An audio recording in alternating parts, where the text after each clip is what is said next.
While the entire world is focused on whether Kim Jong-un is dead or alive, we should not forget how cruel this man is and how people of his country suffered and continue to suffer in his regime. Let us quickly look into how his family came to power, how they terrorized their citizens, and what his death would mean for his nation and to the world. It all started with Kim Il-sung, a former guerrilla leader who led the country once Korea was divided. He then ordered the invasion of South Korea in 1950, which led to the bloody Korean War.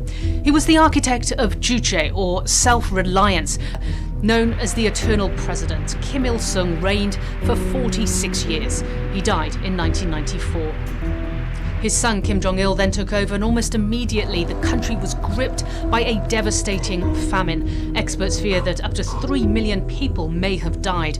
Kim Jong-il also came up with the military-first ideology, and he conducted the country's first nuclear test in 2006. Then the third generation, Kim Jong-un, the current leader of North Korea. In his mid-30s and in a rush, he has already done more nuclear and missile tests than his grandfather and his father put together. The regime has the worst human rights record on earth. This man runs concentration camps, deliberately starves people for control, and assassinates members of his own family. I escaped North Korea when I was 13 years old. Up until then, my life was a torture. I survived a famine that killed 2 to 3 million people. I ate dragonflies to survive. I passed starved dead bodies on the way to school. Of the many heinous acts committed by this dictator, here are the top 10 skin-crawling crimes in the order of increasing cruelty. Stunning news this week that North Korea's young leader has executed his uncle, who was considered one of the most powerful men in that nuclear-armed nation. In Kim Jong-un's workers' utopia, General Hyun Yong-chol stood right at the front. Yet the 4-star general and Minister of Defense has been wiped from the face of the earth. Practice of any religion is banned, although a tiny percentage of population identify themselves as Christians. Anyone caught with a religious object such as Bible or a statue of God can be sent to prison. There is no freedom of press other than state-run television. It is illegal and punishable by death to publish or distribute opinions or facts about the government. There is no market system. It is illegal to obtain any foreign goods, so either the government provides or else you starve to death. Civic Group has released satellite images of North Korea that appear to show a public execution. There are 6 concentration camps and countless jails across the country, with more than 40% of the inmates dying of malnutrition or execution. My father deported to prison camp for more than 10 years. His crime? Informal trading to find food for our family. It is illegal to leave the country without the government's permission, which they decline 99% of the time to civilians.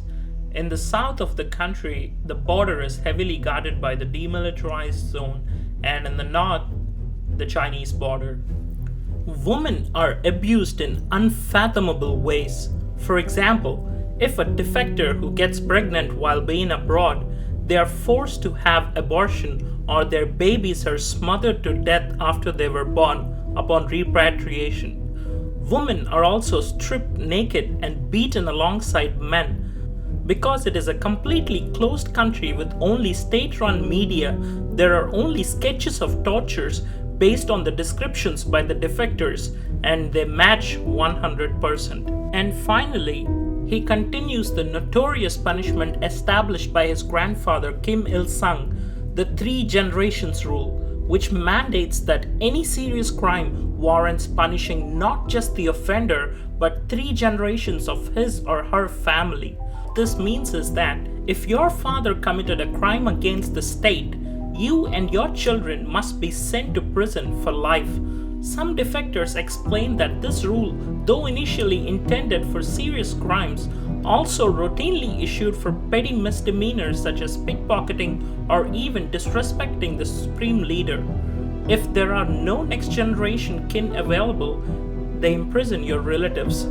Ever since I spoke out against the dictators, my relatives disappeared. If he dies now, his sister Kim Yo-Jong is considered next in line, and we could only hope that she is not as ruthless as her brother, father, or grandfather by treating her citizens with kindness and opens the country for international diplomacy to prevent any nuclear confrontation with United States. Because the people of North Korea have suffered enough already.